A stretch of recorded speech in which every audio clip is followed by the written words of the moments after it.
va finir vos market movers, Antoine, avec ConocoPhillips. Conoco, c'est une entreprise spécialisée dans l'exploration et la production d'hydrocarbures qui a dévoilé ses guidance à horizon, alors tenez-vous, 2033. Et malgré tout, c'est solide. Du coup, j'imagine que le titre en profite.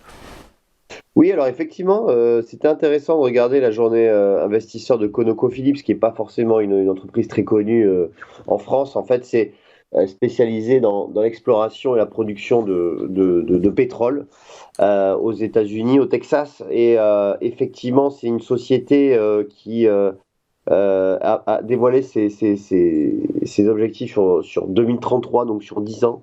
Et c'est plutôt... alors, elle se base sur un prix du pétrole moyen à 60 $. Il peut paraître élevé sur 10 ans.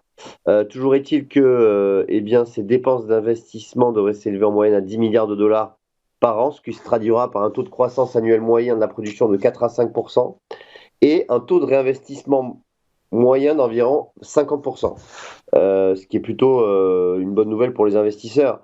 Voilà, donc après, le groupe prévoit aussi des émissions des réductions de gaz à effet de serre de 50 à 60%.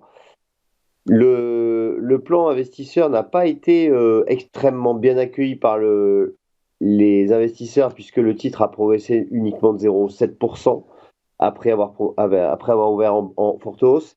Et maintenant, c'est vrai, quand on regarde graphiquement, on est quand même sous une double résistance, résistance horizontale et résistance oblique. Le titre est en baisse de 8% depuis le début de l'année, donc attention quand même si les cours du pétrole ont progressé récemment, ça n'a pas forcément bénéficié au titre. Et attention quand même à ce titre qui pourrait refluer. Ouais, il faudrait aller voir effectivement peut-être la structure bilancielle de cette société qui étrangement ne profite pas de la hausse des cours du pétrole. Du coup, probablement que c'est au niveau de sa structure bilancielle qu'il faut aller chercher quelques éléments de réponse. Du coup, donc là, après cette timide hausse suite à ce plan sur 10 ans, alors sur 10 ans évidemment que les investisseurs le prennent pas trop en compte, même si le DCF c'est sur 10 ans, mais a priori bon, c'est déjà bien d'avoir pris quelques pourcentages. La tendance resterait baissière sur ConocoPhillips, selon vous, Antoine? Oui, alors juste un petit point par rapport à ça, c'est vrai que quand on regarde l'évolution de 2022, le titre a vraiment profité pour le coup de la hausse des prix du pétrole, puisque le titre a pris 80%. Mais effectivement, ce début d'année est poussif depuis le début d'année. Donc effectivement, moi j'anticipe, même s'il y a eu un gap haussier là récemment, on bute sur cette résistance. Donc peut-être un retour et un comblement du gap vers les 100 euros.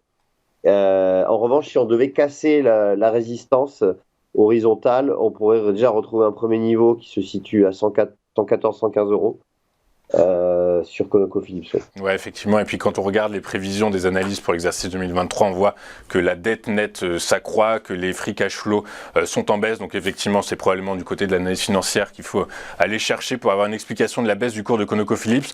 A contrario, si le titre arrive à dépasser ces deux résistances majeures, horizontale et oblique, on pourrait aller chercher quel niveau de résistance selon vous? Eh bien, on a un premier niveau qui se situe à 114-115 et ensuite le sommet de 2023 qui se situe à 124 euros. Ok, très bien. Dollars, pardon, c'est des dollars. Ce sont des dollars.